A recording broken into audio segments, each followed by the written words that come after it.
Morning, everyone. Thank you for joining today's breakfast briefing. As you can see, and as you all will know, because you have registered for this, it's on ISO 27001. And our presenters today are Katie, who is Toro's Director of Cybersecurity, and Gavin, who is Toro's Director of Physical Security and Risk. So before they start, I've just got a small bit of housekeeping. So as you will see, obviously, your cameras are off and your mics are off. This is just for your privacy, but please do utilise the chat function to ask questions. Please ask questions throughout, and we'll do a Q&A session at the end. This is the third in a series of breakfast briefings. We're going to continue doing these throughout the year. So if there are any topics that you would like us to cover, please do drop me a message or post something on LinkedIn, because we do want to be covering topics that are of interest to you. So I will hand over to Katie and Gavin. Thanks, Liv. Hello, this is us. Welcome. Thanks for joining us this morning. And it's a smaller crowd this morning, so we'll try and make it a bit more informal. Hello to everyone who's watching this on recording. We're going to talk through very briefly the benefits of ISO 27001, what it is and how it works, and then go into a bit more detail into how you might implement this in your organizations. So hopefully you already know, because it's a bit niche, you being here otherwise, that ISO 27001 is an international standard for information security. Why might you want it? Well, usually it's because your customers expect it. Maybe you need it to win certain contracts or get on certain tender frameworks. Maybe you actually want to genuinely improve your security posture. So why is it a good choice as a framework? Well, aside from genuinely protecting and improving your security, you can reduce financial risk because you are adopting a structured risk management process and strengthening your security practices. You can improve customer trust and investor and partner confidence in your security controls. You can also get that third-party assurance by getting the certificate, or you can just use it as guidelines, because ultimately you don't need to reinvent the wheel when it comes to implementing a security framework in your organization. Now, there are lots of standards addressing individual security disciplines, but ISO 27001 is one that we particularly like because it covers elements of cyber, physical, and people security, as well as business continuity. Why else, Gavin? I think you've really touched on a good point there, the way it addresses those blended security disciplines. And I think really it highlights the importance of that approach, where physical security, of course, I'm going to champion that, plays a key role in protecting, the business, organizations, people, information, and the infrastructure that allows all of you technical people to operate. But what I really do like about the ISO standards, when you look at the standards bodies, most people know what ISO is or they've heard of them. And specifically, if you mention 27001, they have probably heard of that. And yeah, it is more the and more most people are choosing this one. They are. And correct me if I'm wrong, I believe it's now the most, or it's the third, certainly in the top 5 most certified ISO standard. And I think there's really key reasons for that, as businesses are adopting it to deliver that blended security approach, to deliver on enterprise security risk management and holistic risk management. But really, when we look at how popular it is, it currently sits quite far ahead of any security and resilience standard. For instance, you may have heard of 22301, which is business continuity, and 27001 touches on business continuity, of course. You may have heard of 28,000, which has been slightly adapted now, but you generally recognize that with supply chain management. which, you know, I feel 27001 does a good job on that, although not specifically aimed towards it. But I bet you've never heard of physical security standards such as 22341, which is around crime prevention. No one else reads those ISO standards, Gavin. No. So I feel, and I think you do as well, Katie, that 27001 is a really good starting point for strong security and rounded security practices. Yeah, agreed. Okay, so how does it work? Well, initially, it's just a document. It's a standard that explains in writing what we should do to implement a structured framework for information security management. And it's part of a family of standards. So actually, if you're interested in this framework, first thing you should probably do is buy a copy of the document, and you can get it online from the ISO website. I'm not going to lie, the standards themselves are pretty dry and perhaps a bit intangible. That's probably why we have a job reading them on your behalf. But actually, there's some really good and informative guidance documents, both within the standard and around them, to help you better understand what and how you should be implementing security in your organizations. So at the top of the tree, there's a document, a standard called 27000, which gives you the vocabulary, the definitions. In the middle, you've got the 27001 standard itself, which tells you how to implement an information security management system, ISMS. But then there's some supporting documents as well. So I'll often refer to 27002, because this gives us a more detailed breakdown of information security controls and how you might go about implementing them. There's a bunch of others there as well if you've got specific interests and requirements. Anything else to add there, Gav? I think you've wrapped it up quite well. I like the way you've said it's quite dry and it really is quite pointy. And it's good to use the guidance documents to get a better understanding of how it comes together and how it works. To see if you can't sleep at night, I think. Well, you know, I love standards, and I've spent my career reading them because it guides me in what I should be doing as a base minimum. Okay. We're not going to go into all those other standards anyway, but we are going to talk through 27001 itself.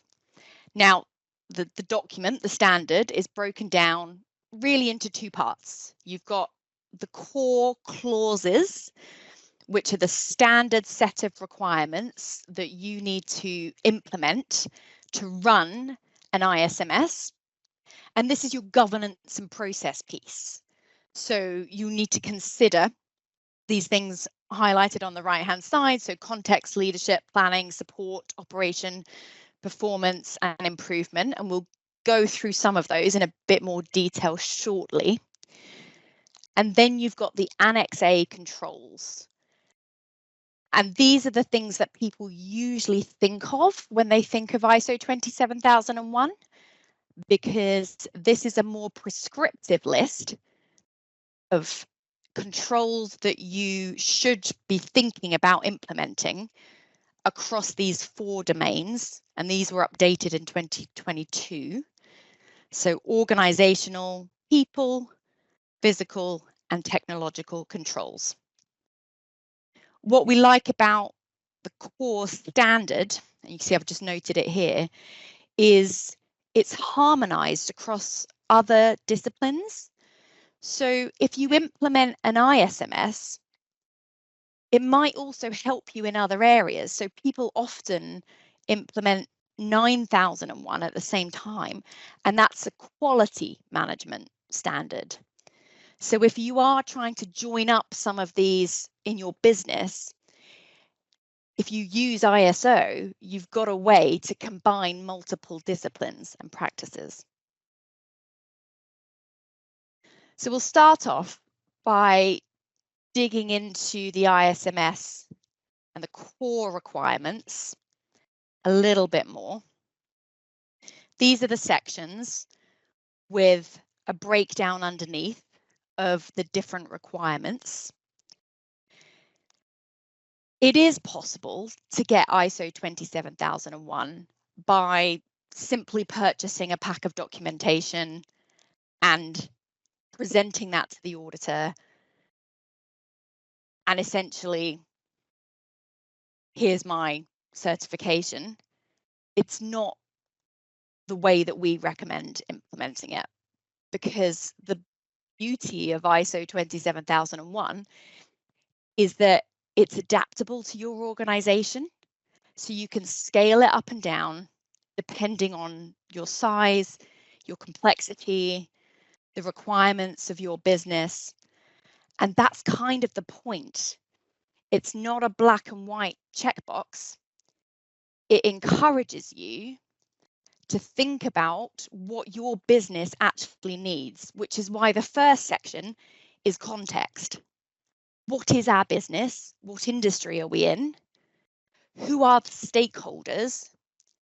And what are the expectations with regard to security? We might be in financial services, so there are certain regulatory expectations. We might be a government contractor, and there are other expectations as to what those security controls and processes and governance might be. One of the questions that we get asked a lot in the context section is regarding scope. So how do we determine what the scope of our ISMS is? Well, if you can scope it to the whole organisation, that is preferable, because ultimately that's going to give you the most protection. But if your company is particularly large or decentralised or complex, that might be difficult. So you do have the option to scope to a particular part of your business. And you might need to think about whether you have subsidiaries or divisions or departments, maybe different products and services that are run quite distinctly to other bits of your business. Perhaps physical locations that are quite segregated from each other, and therefore you could create your scope around that. But we also have to consider, especially in this day and age, mobile workers and the fact that people are working from home, and what systems and processes ultimately cut across the whole business, because we can't segregate our scope and exclude dependencies that might be important for our ISMS. Let's think of an example when it comes to scope. Say you are a software development company. You sell your software to customers, but you host it out of a data center. In scope are going to be your developers, the software itself, and the processes that you have in your business by which you develop it. Out of scope might be the data center, because you don't manage it or control it. From a physical perspective, maybe you lease an office in a building and you can control the security within your office space. So that would be in scope. But you don't control the building security, maybe for the car park or a communal reception. So you can't have that in scope. That would be out of scope. To help define your scope, think about where your information assets are stored. You might still have hard copy paperwork, but mostly we're talking digital information assets and the supporting assets, the hardware, the software, the equipment, and your people and your processes as well. Then you identify how those assets are accessed. And then once you've got that picture, are there any elements of that environment that are outside your control? And those might be the things that define your scope. And that needs to be written down. You can see I've indicated here the specific requirements that do need to be documented, but not everything does. Some of it might just be processes that you run in your organization. So once you understand the context for your ISMS, you need to ensure you've got top management commitment and buy-in. It's not uncommon for us to see ISO 27001 delegated to the IT department and made their problem. But ideally, this needs to be top down and bottom up, so that everyone is living and breathing what is essentially a risk management process. And most businesses will have some kind of risk management framework to some extent. And if we can leverage that and adapt ISO 27001 to some of those processes that we're already following, it will be more beneficial to your organisation rather than running it in a silo or just sticking it with the IT team and saying, you do your bit, you're responsible for information security. That's not really how it works. The planning, support, and operation piece is really this continual cycle of what is changing in our business, what things pose a risk to our business, as well as an opportunity, and identifying them, being aware of how those changes might impact our information assets. And as I've already alluded to, those information assets are not just our IT assets. It is very much about people, process, and our physical environment as well. And ideally, ISO wants you to set objectives. What are we trying to get to? How are we trying to improve our information security, and how are we going to achieve it? Do we have the support to do so from management, from competent staff, from maybe consultants or support services? Are we educating and training our employees to work within this system, to follow our processes? Are we communicating them? What do we need to write down to make sure everyone is aware of this and can follow those instructions? And can we operate that in practice? Can we continue to do our risk assessments, to treat those risks, and then assess whether we're doing it well, whether we're doing it and identifying problems with that process? And that's where the performance evaluation and improvement piece comes in. ISO wants us to set measurable targets, SMART objectives. You might have to do that for your performance management at work already. It wants us to do internal audits so that it's not just a point in time once a year, we all scramble, we complete the paperwork, and then we forget about it again for another year. And it wants to ensure that continual top management leadership and buy-in. So information security should feature in management meetings, and it should be evidenced. And where we're not satisfying some of these requirements, ISO calls it a non-conformity, we want to identify a corrective action so that we can fix it and continually improve. So this is what the core standard tells us. These requirements are not prescriptive. They're a way of implementing an information security management system, but how we do it is adaptable to our business. And whilst there are lots of guidance documents that sit around it, as we saw in the previous slide, because it's part of a family of standards, the beauty is you can adapt it to how your organisation is already running. Another way of visualising this process is in the Plan, Do, Check, Act model, which is used outside of ISO as well. So you might be familiar with this. But it's quite a good visualization of that cycle of our ISMS that is a continuous system of how we operate our business, how we implement security controls, and how we continue to improve them. So what are those controls? Well, they're broken down into 4 themes: organisational, people, physical, and technological. And I've not written them all here on the slide because there's 93 of them, and I know you can all read, so they're all available in the standard, but I've written down some of the sort of high-level themes which you'll see do correlate to many other security frameworks. So it maps very well to other standards that you might already be aware of or following, like NIST or CIS security controls, for example. And this blended approach ensures that security is not restricted to just one part of the business and one set of responsibilities. So going back to that example of chucking it to the IT team and saying information security is all about technological controls.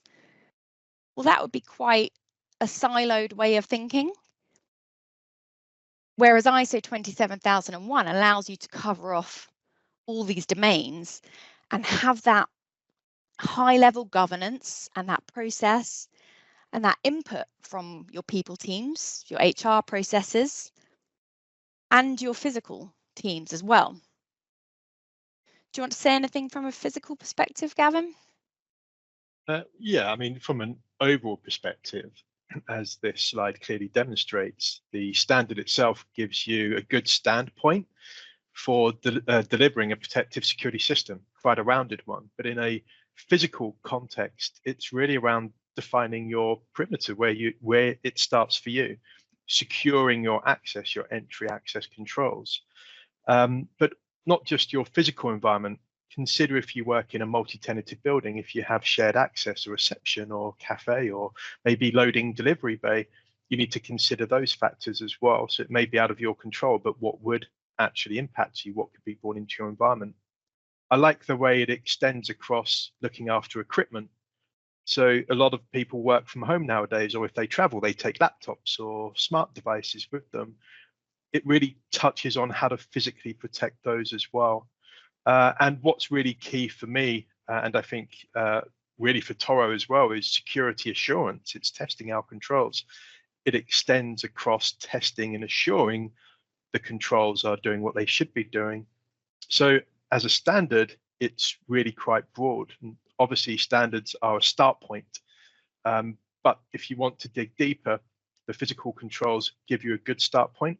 There are other standards that are specific to the physical security systems that you can then lean on if you want to. But bringing it and blending it in one, I feel 27001 does a really good job of that, as demonstrated here.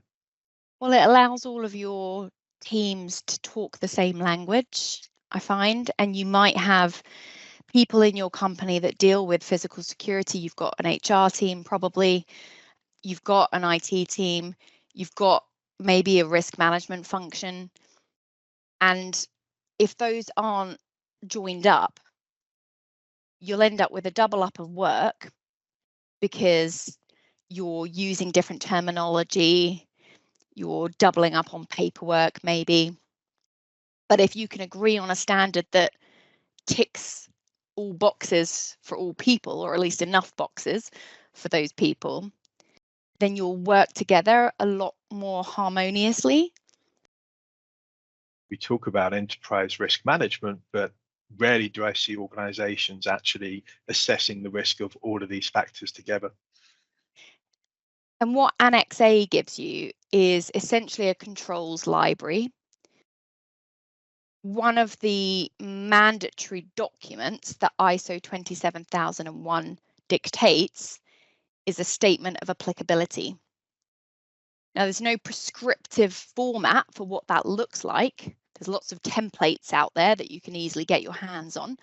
Often it's just a spreadsheet with a list of these 93 controls and whether you're including or excluding those in your ISMS, because there might be some that you exclude. For example, if you don't have control of your building security, that might be a control that you have to exclude because you simply can't do anything about it. But for the most part, most of these controls will be applicable to you. And you can use your statement of applicability to evidence how you implement them in your organisation. What we often see in companies is a reactive approach to implementing security. I see a problem here. This has gone wrong in the past. Management are telling me they're worried about this. And we kind of run like 7-year-olds following the ball in football and address that issue and apply that control. But that ad hoc approach can leave gaps. So what this gives you is a comprehensive checklist that is achievable. 93 is a lot, but it's nowhere near as many as some of the other standards. Standard of good practice, for example, hundreds of controls potentially. And it allows you to work through and see where you have gaps. So the approach to this is often use your statement of applicability as your controls library, see how you implement those in your organisation, identify where you might have gaps that need remediating, and then use your process contained within the core clauses, the core requirements, to implement those improvements as part of your bigger governance and process piece. It really is a joined up approach.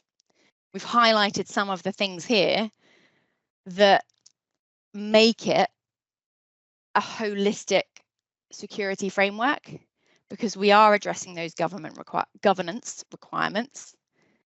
There's a big focus on risk management. And although this is specific to information security risk, as I've said, it does bleed into other areas of the business. So if you're considering risk from any perspective, this can be a really good guidebook for implementing the controls to protect your people, your premises, your technology.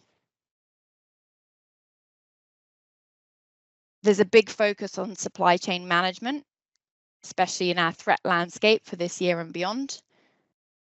And that will cross-cut your entire business, because all of your teams are going to be using suppliers to some extent, and they may well have security implications. And especially if you work in the financial services sector, you might have regulatory operational resilience requirements. So you can double up on the workload here.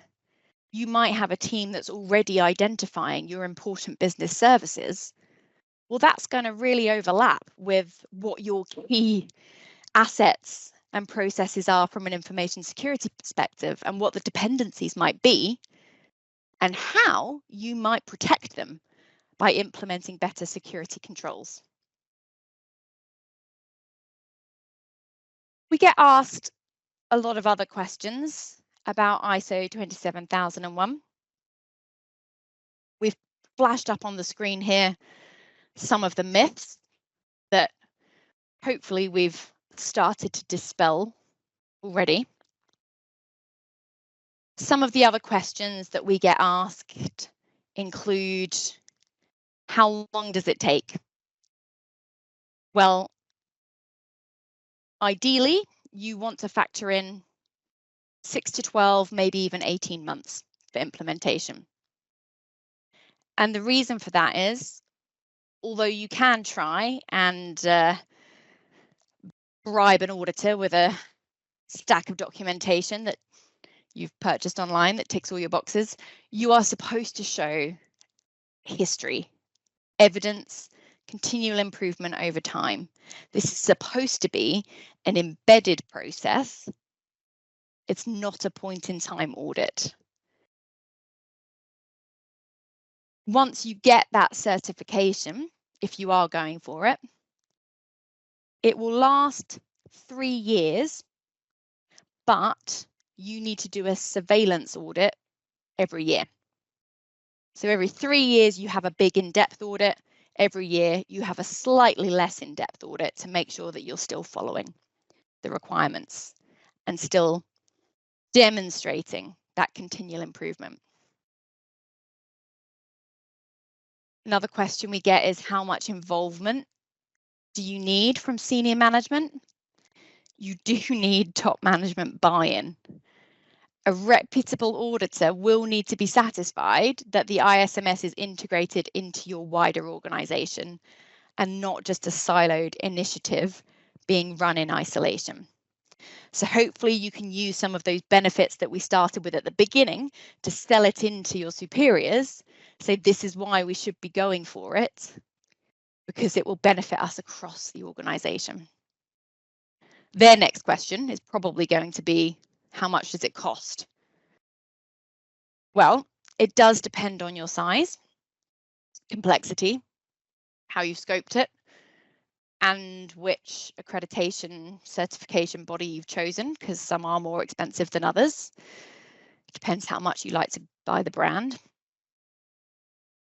A small business should anticipate an audit starting at £5,000 or £6,000, which doesn't include the cost of implementation. If you do need to change a lot in your business, you might need to factor in additional resource, maybe consultancy support if you need help translating this. Obviously, larger organisations should expect to pay significantly more than that. If that blows your budget, what are the alternatives? Well, there are some smaller ones. Obviously, you don't have to pay for certification. You can just purchase the standard and use it as your guidebook. IASME has also produced a sort of poor man's equivalent to ISO 27001 called Cyber Assured. And you've probably already heard of Cyber Essentials, which is just very much the technical framework, black and white. Whereas Cyber Assured is their equivalent of 27001, which looks more at processes, policies, and procedures that support a system of governance and information security. If you're more interested on the physical side, I know Gavin's got some other places you can look. Yeah, in the UK, and as most governments do have national standards, we have the Enterprise Risk Management Standards, and they provide for cyber and physical security. They're actually really good. More internationally known, probably ASIS ANSI standards. They have a lot of physical security, organizational resilience standards and guidelines, and they really do dig down into how to do it. The way physical security standards are really divided are management standards like 27001, the ISO standards dig into that, but also technical standards, i.e. what types of CCTV systems, access control systems should you have.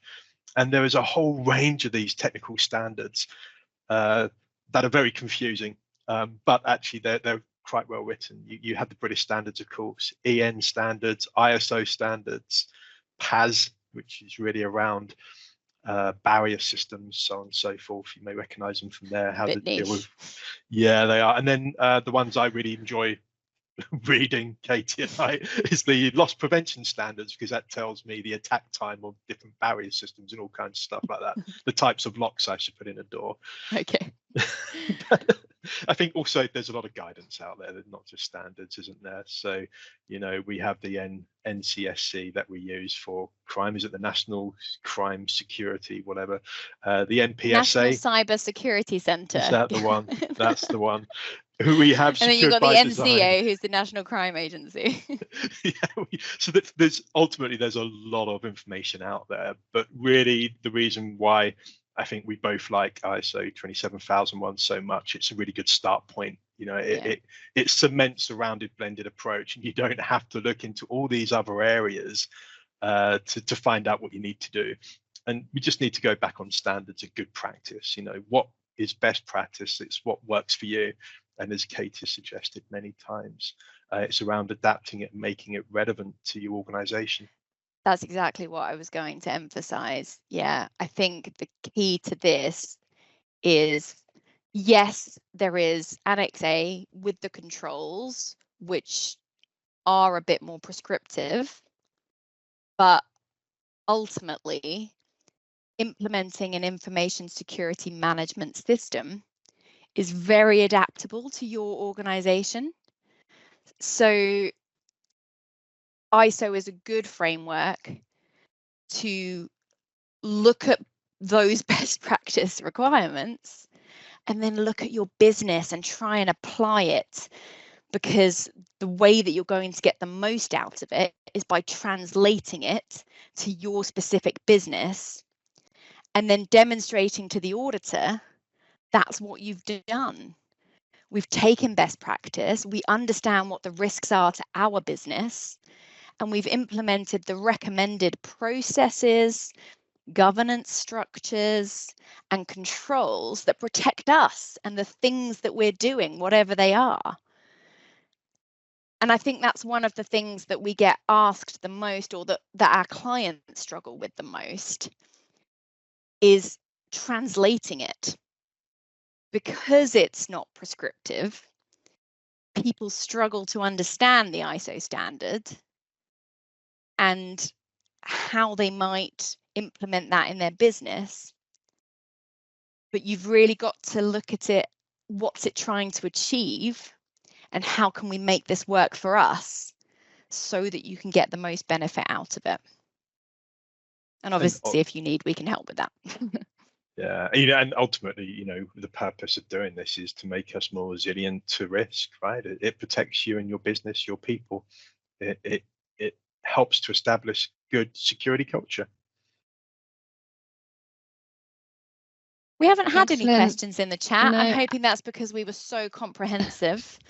I think you've covered them all. So I think give everyone 7 minutes back of their day. Everyone can have a cup of tea and digest everything you've just gone through. Excellent. Brilliant. Well, thank you so much for joining, everyone, and thank you, Katie and Gavin. Please do follow Tara on LinkedIn, and we'll keep you up to date with all the future breakfast briefings that will be running throughout the rest of the year. Great. Have a good day. Thanks very much. Thank you. Thanks, guys.